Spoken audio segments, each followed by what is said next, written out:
back for the third, everybody. 3-1 Exeter as we begin the third and final period of action from Gordon Rink here in Concord. St. Paul's, it's all about goals. Need them fast, and you need them now. Exeter looking to hold on to the 3-1 lead and move on to their 9th win of the year. St. Paul's hoping to get back in it and win their second straight for only the first time this season. Right now, they need a little help as Jake Sullivan will re-corral in his own end. They'll start up ice with Josh Halliday on the right side. And we're working deep. I apologize to all you who were watching in the intermission and the stream went out and you're like, oh, what happened? That was just my computer dying. I forgot to plug it in. It's all plugged in now. We'll be all set to go here for the third period. Won't have any difficulties at all. And of course, when I say that, I always remind you that Murphy's Law is a thing. Whatever can go wrong will go wrong. Cade Cox is a bit of a slew foot there on the Exeter defender coming by. And another penalty to St. Paul's. It's been part of the story tonight. Is that they have just taken too many of them.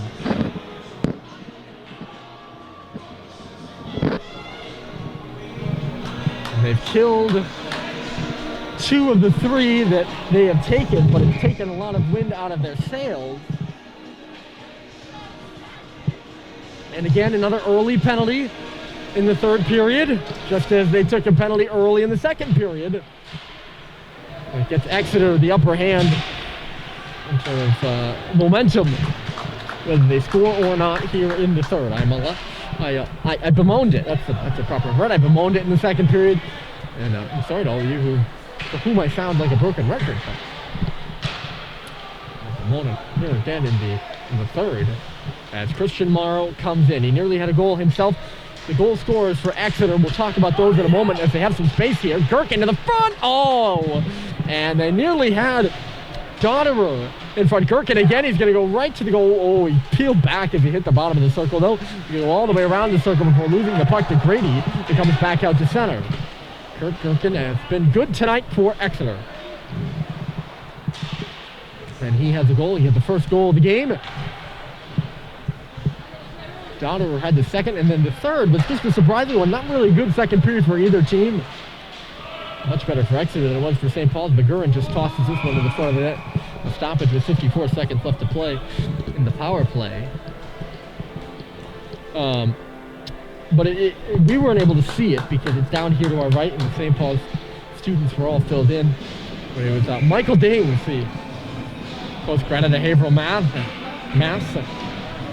He was the captain at Central Catholic last year and led them to an 8-1-1 record and a Merrimack Valley Conference Cup title in the abbreviated COVID-19 season. Here's Sam Seibold shorthanded for St. Paul's, cut to the outside because the Exeter defenders were coming back.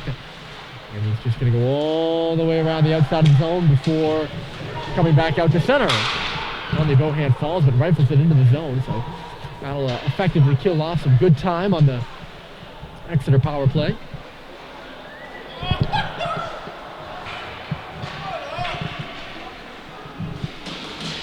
Sordillo, he's hit in front of us by Josh Halliday, who gets felled by Bird Leitner. Taking it back here is Donnerer. Dings inside the zone. Exeter moves around. Donnerer centers it. Coming into the play now is Shapiro. Forced to go to the wall. Brad Cox hits him there. On the net, picking it up is Dings. He has a look around on his backhand, reverses it. Donnerer swinging out of the corner, centered it. Went off a St. Paul's stick in front, comes back to the line. A quick shot there by Sordillo.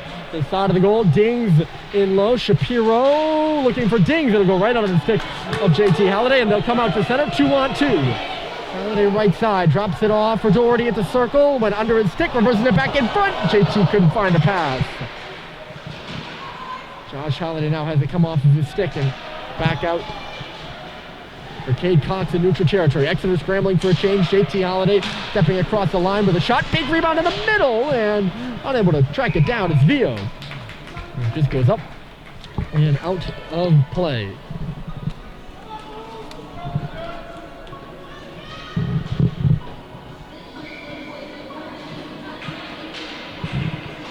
Well, Exeter had won 4 straight. Put themselves firmly in playoff picture. They're losing KUA on Wednesday. Gonna get back in the win column here, leading 3-1. St. Paul's has lost 4 straight before a refreshing win against Milton on Wednesday. This was supposed to be the second game of a 3-game homestand, but it's cut short.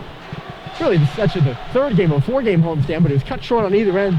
The game last Saturday against Vermont was canceled due to COVID protocols, and tomorrow's game against Belmont Hill was also canceled. St. Paul's having some mishaps, and they're going to get called for another penalty. He flashes the stick right out of his hands. It's a penalty to Vio. And it is the fifth St. Paul's power play.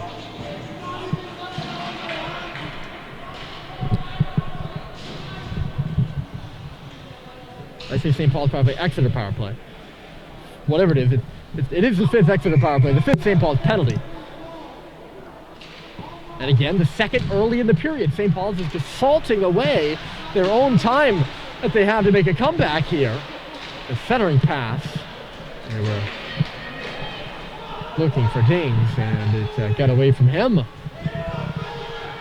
That one's probably one of the weaker ones. Is kind of dropping the stick, but that always drives me crazy when a guy flashes a stick and then the stick drops, and that's why it's a penalty. But it's really probably a penalty anyways. Sordillo up the left side. He's got some speed. He's forced to turn back and hit the goal line. Sordillo left it off. Johniver behind the goal. They work it in front for Sordillo. Oh, sorry, no. They worked it in front for Dings, rather. He didn't really have a good shot.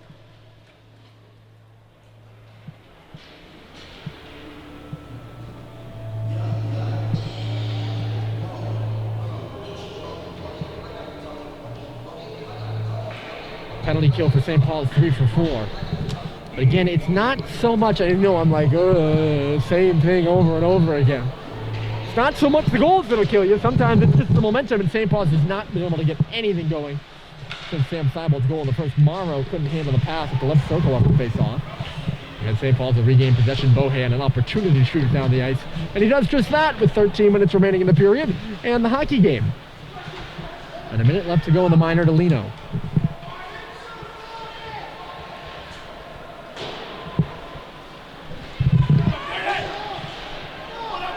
Durkin busts his way by the St. Paul's defense and gets into the zone.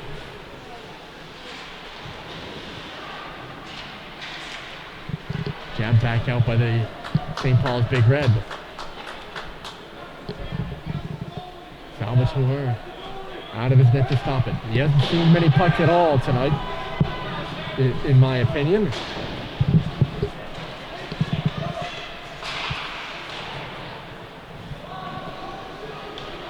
Ryan Sordillo, only 18 seconds left to go. Nothing really doing for Exeter on the power play, but look what it's done. It's just forced St. Paul's, or forced Exeter. Exeter's in neutral. They're coming, but they're not getting anything. And St. Paul's just shoot it all the way down like that. And that's not helping them when they trail by 2 goals. Although Doherty's right in here. He's trying to step around to check, but couldn't. Durkin gets it out to center. There's Sullivan swinging back with it. JT Halliday in ahead. Here's Josh coming down the middle. Josh can really shoot it, but he whiffs on the shot. He pressed the backhand the puck into the corner instead. JT comes out to the top of the left circle. He shoots and wired one off the glass. Sam Bird-Leitner will now round the cage for Exeter and start the attack out. A one and done for St. Paul's, and Exeter gets it back deep in the St. Paul's end. Or one and done for St. Paul's. Yeah, that's what it said, right? Sometimes I wonder. Just get a little immersed in the game that I forget what I'm actually saying. The puck bounces through into the ice. Exeter first on it, and quickly coming is Pierre Simone. He crosses his way all the way to the St. Paul's end. He's got Brian out of the cage, and Pierre Simone goes down, and it's going to be a penalty to St. Paul's again. This is getting a bit comical now. Now he cut in behind the goal there, and I'm not sure whether he actually gets tripped or not, but this is the 6th St. Paul's penalty to Exeter's 1. And I get that St. Paul's they've really taken a lot of penalties, but at some point you've got to believe rationally, right? Rationally,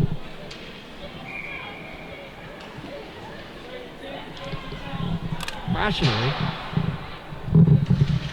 The penalties are going around a little more equally than a 6-to-1 ratio. Heads up, this puck goes up off the rafter.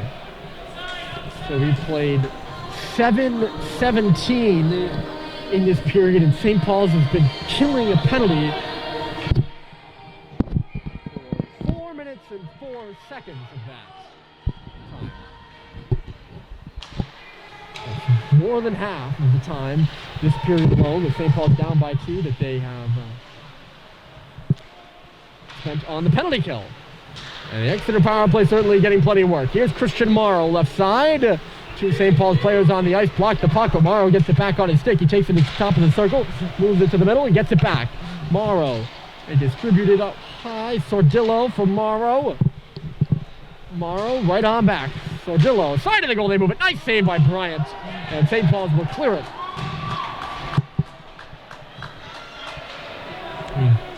Killed off 2 straight penalties to start the second. Killed off in the process of trying to kill off their 3rd straight penalty to start the 3rd.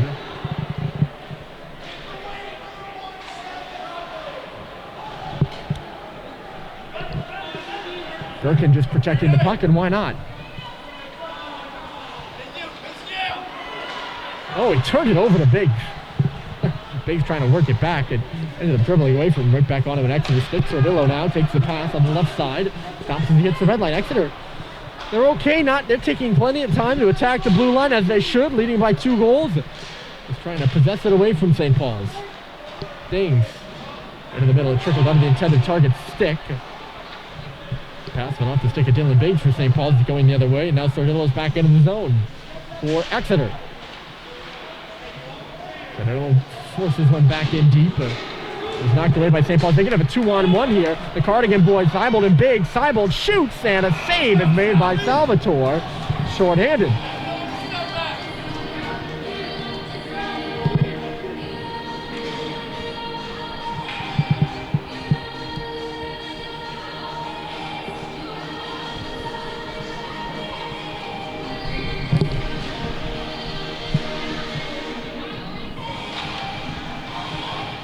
Face off, and Josh Halliday tried to swing one to the front of the goal. St. Paul shorthanded for 8 more seconds. That was probably their best chance of the period here. Their only real shorthanded chance.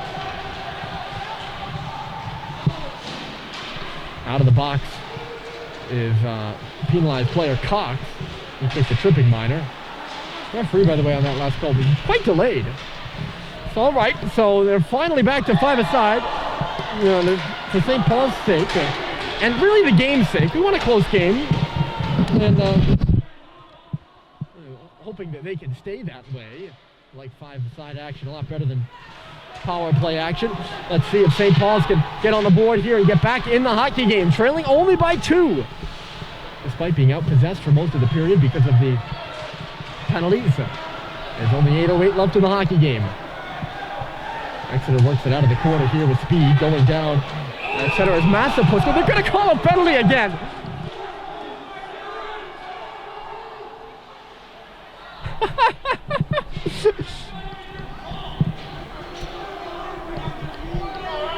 I don't know how a slash brings Massapus down to his knees there. I'm sounding prophetic at this point. Exeter's going to take a timeout here so that they can rest their power play unit, because they've been out there for the last 6 minutes. Josh Halliday's going to go to a box for a slash on Massapus.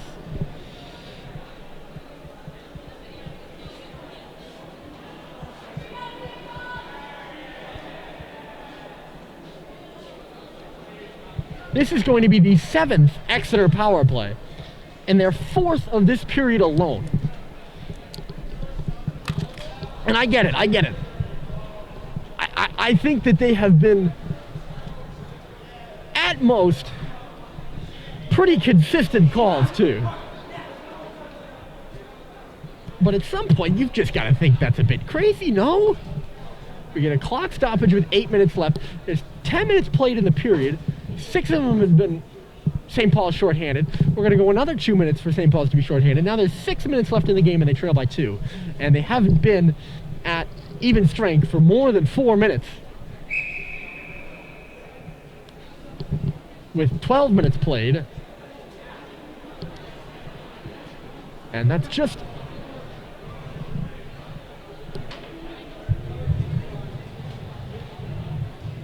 The likelihood of getting 4 straight penalties like that is just not high. There's an even lower likelihood if you're going to go win the game, of course. Exeter and St. Paul's break huddle and face-off B to the right, the 4th Exeter power play of the period. Girls basketball with the win tonight over Exeter at the 52 gym. They played Andover tough on Wednesday, and they beat Exeter tonight. So congratulations to the girls varsity basketball team on a big win for them. Here on the Gordon Ice Rink sheet, the shot by Kurt Gherkin has just gone out of play.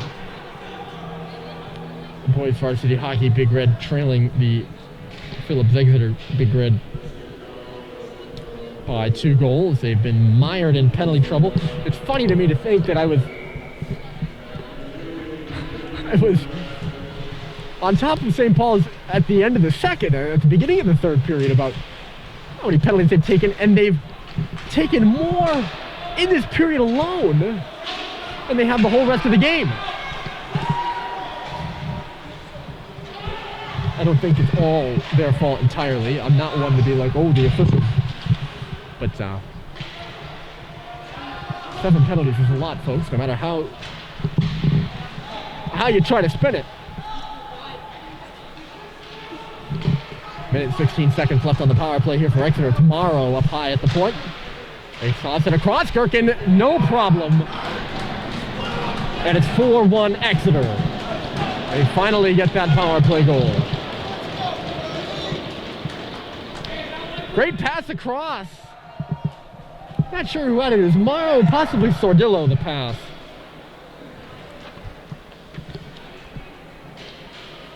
And Kurt Gherkin's not going to miss that one. Their second power play goal of the game. And it's 4-1.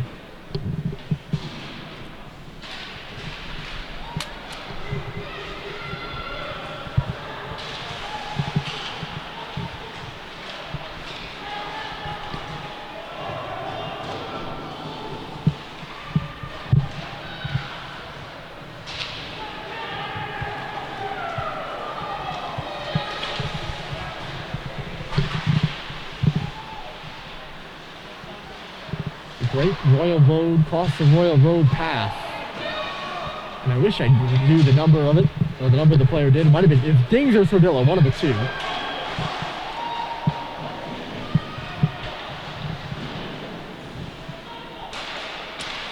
And Kurt Gherkin all alone at the face-off circle. Plenty of time and plenty of room to shoot it. All he had to do was pick the corner. The Yale commit gets his second goal of the game, his 11th goal of the season, to stay above his 1.57 clip. And St. Paul's has taken their 5th penalty of the period. This is where it's just snowballed, folks, and now the referees are just doing what they want, and it's all counter to St. Paul's. They've given us nothing here in the third period really to talk about besides them, unfortunately. I'm probably being a bit harsh, I know. But I mean, of course I'm biased. I am a St. Paul's supporter, a member of the St. Paul's team.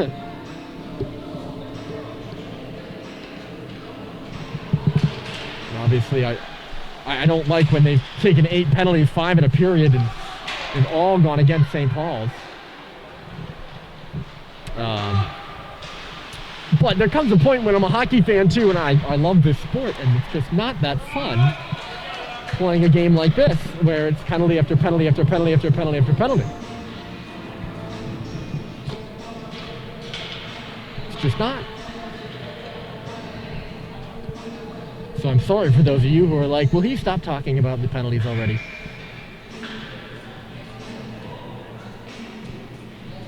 I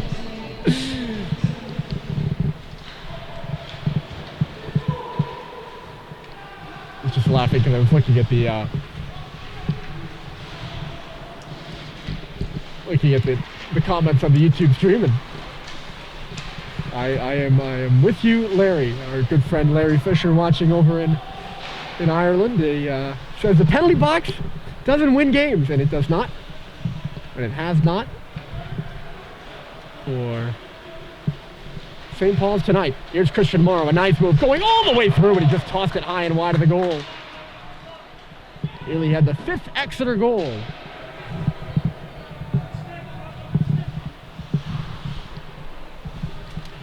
They lead 4-1. They've scored a goal in this period, a goal in the second period, and 2 in the first.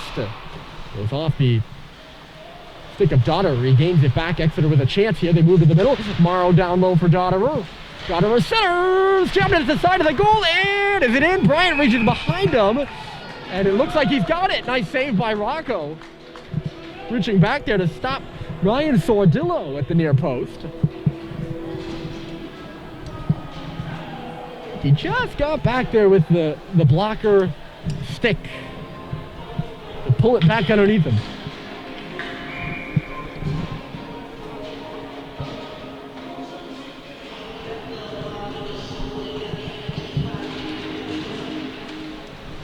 Off the face-off, Bird Leitner.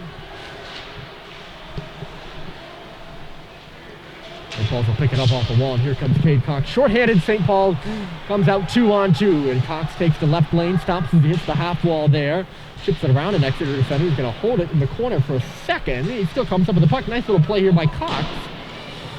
Still persevering over there on that far wall, and he'll just kick it back out to center. Nice job by Cade to kill off a couple seconds here on the power play. And St. Paul's will dump it down. Now they've killed their 6th. They've killed a 6th Exeter or 6th St. Paul's penalty of the game. St. Paul's, you would think that's pretty impressive, but also allowed 2 power play goals. They're 6 for 8 on the penalty kill. There's 3:52 left in the hockey game. St. Paul's needs 3 goals. I want to say hello to all of our friends here from St. Paul's who are in COVID protocols and haven't been perhaps with us for the last couple of days. We miss you guys, and thanks for tuning in tonight. JT Halliday getting his money's worth on Bird Leitner over there. Just looks a bit shaken up. It's a good hit by Halliday. Perhaps a second later than your non-confrontational commentator would like. This is what happens to me in games like this, is when the referees take so much of the spotlight. I'm analyzing every little play for anything that can be called a penalty. Yeah, hello to all of our friends out there in COVID protocol, as they're referred to in sports leagues around the country. And thanks for tuning in tonight. Thanks to all of you for tuning in tonight. This hockey game, Exeter leading on a Friday night. St. Paul's is going to take a 9th penalty. I can't help but laugh, and I hope you're all laughing too, because at this point, it's just funny. Bohan touches up, and he's going to get a roughing minor. At this point, I gotta say, this is petty by the referees. I'm sure, and this is how it works, folks, that your team starts taking a lot of penalties, they get frustrated and start giving the referees a hard time, and the referees just keep giving them more penalties, and that's probably what's happened tonight. And unfortunately for St. Paul's, they're back in the box. This time it's Bohan for a rough.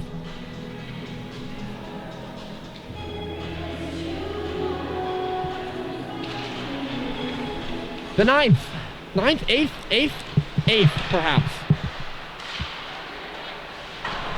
I've lost track, I'll be honest. I don't know if they're 5 for 7 or 6 for 8 on the penalty kill. I'll check up after the game. You get the point, though. Oh no, it is. It's 6 for 8. This is the 9th. Yes, I'm right. Even though I can keep notes during the game. But shot off the wing and went up off a stick, and Bryant had to make a good save over there.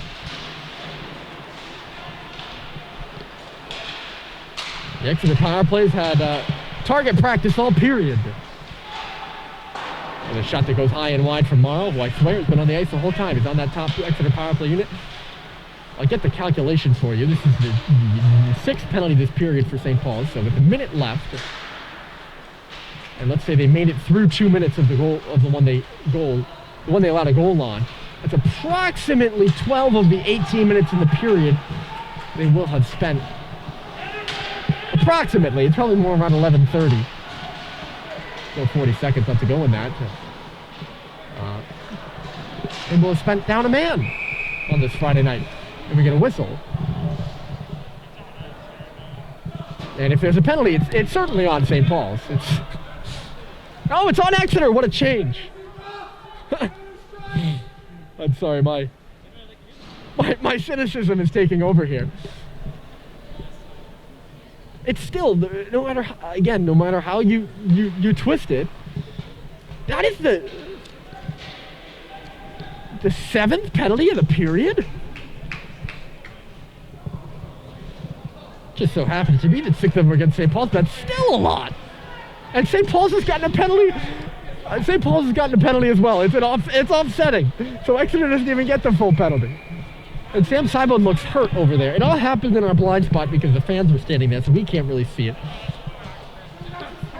I was being totally cynical.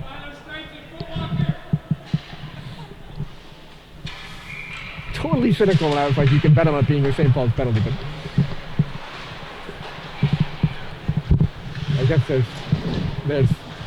I guess cynicism comes from fact. It's a deep quote right there. Down to minute 20 left to go in this game, and nothing burger of a third period. Due to all the penalties, Exeter's power play hasn't been sharp. It would have been an entertaining third if the Exeter power play was sharp. Because they would have been shooting them into the net all night. Although I guess that's not truly entertaining. Right up the middle, they move it. Some different players out there on the Exeter power play. They stopped putting out the actual power play players. It's just, I think it's the third line out there right now.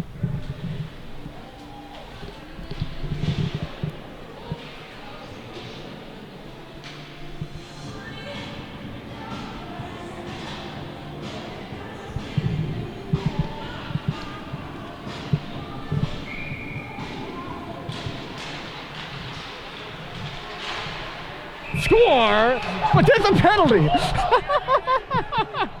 It's going to be interference against Exeter. They're going to have the goal wiped off the board. And Exeter's not happy about it either.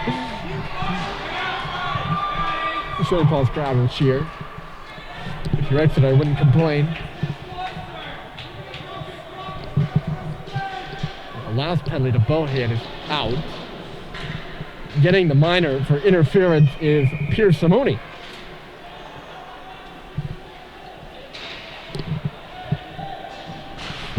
I hope, with 48 seconds left, I hope that we've made this, we here on the broadcast have made this third period somewhat fun for you. Personally, I don't know how you can't walk away disappointed. You hope for the 3-1 game, hope for a good, no matter who you root for, a good period of hockey, something entertaining, and I just hope that you've enjoyed something of this. Very odd third period, one of the oddest. It brings me back, the only thing I can remember that's closest to it, as St. Paul's takes a shot, is the Thayer game St. Paul's played 2 years ago down at the Braintree Sports Center, and there were 12 penalties taken by St. Paul's. I think 7 of them came in the second period, very similar here in the third, with a parade to the box that sees Exeter parading off of the Gordon Rink ice sheet with a 4-1 win, and ironically, the board will show the game ending with an Exeter penalty on the board. Final score is Exeter 4, St. Paul's 1. Thanks for tuning in on this Friday night prior to the snowstorm. Hope you all stay safe. If it's too dangerous, don't go out and travel. But if you do travel, travel safe as well. St. Paul's will be back in action next Wednesday on the road at New Hampton. We will be on the air for that one. Hope you join us then as well. Exeter will play Holderness at home, part of their 18 games they have at home this year, their home bodies. They'll play Holderness at 2:45. Your final score is St. Paul's 1, Exeter 4. Good night from Concord.